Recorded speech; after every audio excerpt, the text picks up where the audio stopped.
I, Daniel, never believed in ghosts. My friend Maxim always joked about it, suggesting we visit creepy places. We often looked for abandoned buildings to film something for our YouTube channel. Viewers liked it, views grew steadily. This time, we chose an old barbershop. Rumor had it, its owner suddenly vanished many years ago. Whispers said he died right in the chair. Others claimed he simply left, abandoning everything as is. The front door was locked, but a window was broken. We easily snuck inside, armed with our cameras. The air smelled of dust and something else. Something old, musty, and slightly sweet, like decaying flowers. Maxim immediately noticed the old barber chair. It stood right in the middle, as if awaiting a client. "Daniel, sit down. I'll give you the scariest haircut of your life," he laughed, pushing me in the back. I waved him off, but he was persistent. Finally, I gave in, deciding to play along for the content. The chair springs creaked as I sat down. Cold metal touched my neck. Creepy, but also amusing. Maxim pretended to cut my hair, mimicking a clipper's buzz. I even felt a slight breeze. "There, done. Now you're a handsome devil," he said cheerfully, and I stood up, brushing off non-existent hair. We laughed, took a few more shots, and made our way outside. The sun seemed especially bright after the darkness.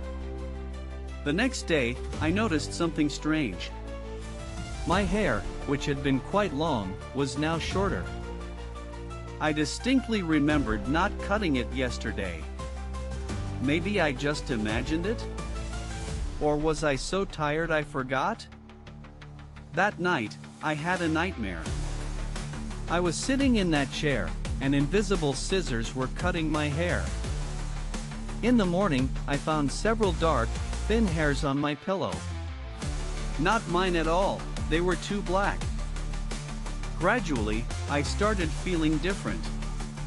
My usually calm nature became irritable, impatient.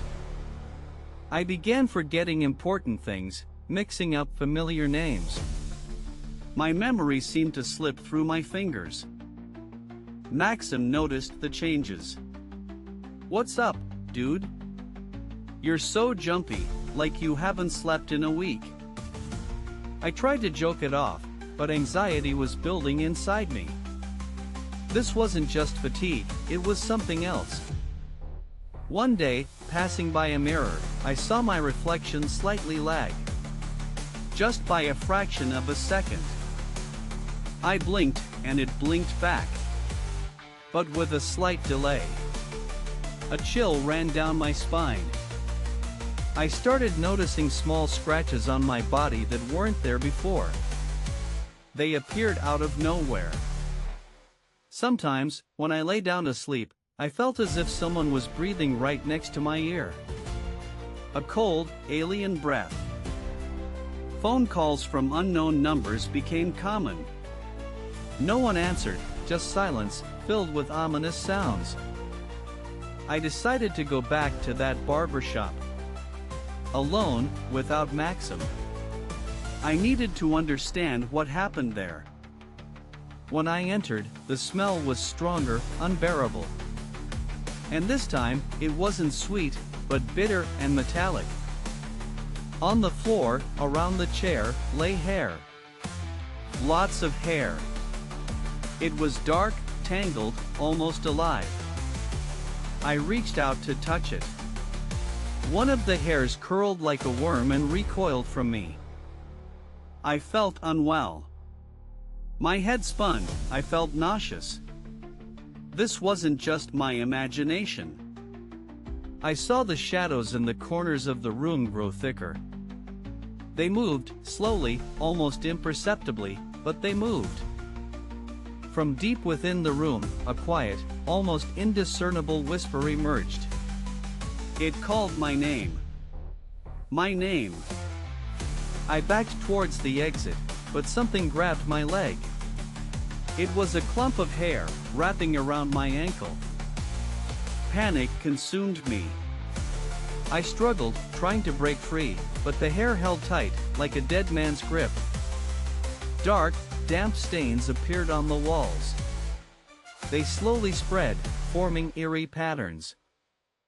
The whisper grew louder, taking shape, turning into words. "Give back what you took," the voice hissed. My hair on my head began to prickle, as if someone was pulling it from inside. It was unbearably painful. I fell, trying to untangle the hair from my leg. In that moment, I saw him. The barbershop owner. He stood in the doorway of the far room.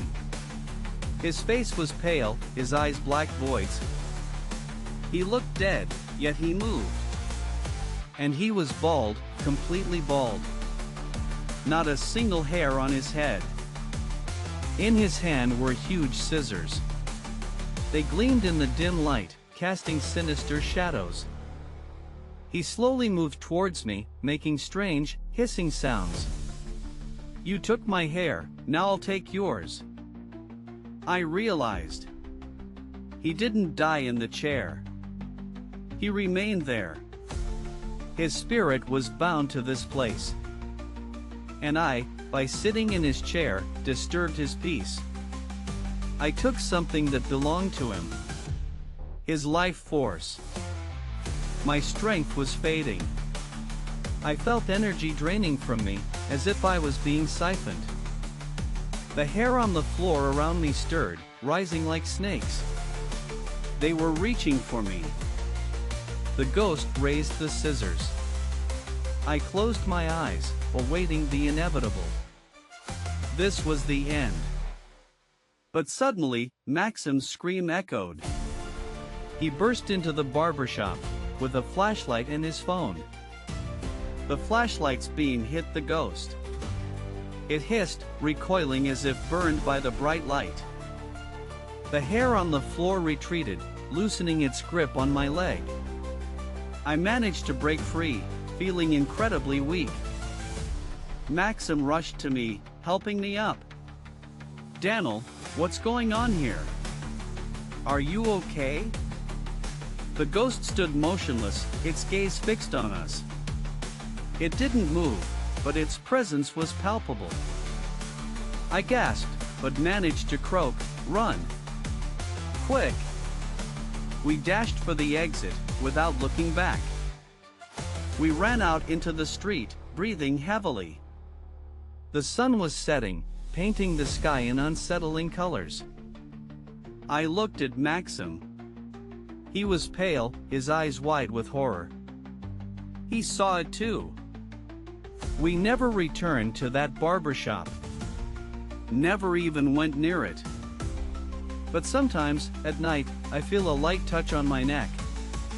And I hear a quiet, cutting sound. And every morning I check my hair. Just to make sure it's still there. Because I know he's waiting. Waiting for his moment. And his new, cursed haircut.